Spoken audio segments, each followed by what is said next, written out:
আমরা একটা আলোচনা আজ থেকে 17 বছর আগে, যখন গ্রামীণ ব্যাংক বিভিন্ন জায়গাতে বিভিন্ন রকমের তাদের ঋণ আদায়ের জন্য বিভিন্ন রকমের পন্থা অবলম্বন করেছিলেন, সেই সময়কার ডক্টর ইউনূস সাহেবকে নিয়ে একটা আলোচনা সেই সময়ের এখন ইদানিং কালে আপনারা লাগিয়ে দিচ্ছেন। আপনারা মনে রাখবেন, দেশ হলো সবার উপরে, সবার উপরে দেশ, সবার উপরে দেশ। দেশ না থাকলে আপনি কি নিয়ে কি করবেন?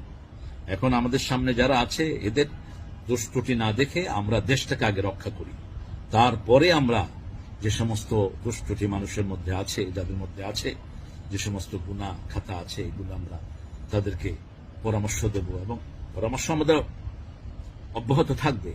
আমরা কোনো সময় কোনো হারামের সাথে আপোষ করব না। কিন্তু এখন এই পরিস্থিতিতে সমস্ত জনগণ মিলে যাকে নির্ভরযোগ্য মনে করেছে, তাকে দায়িত্ব দিয়েছে। আসুন আগে আমরা দেশটাকে বাঁচাই, আগে আমরা আমাদের এই তৌহিদকে রক্ষা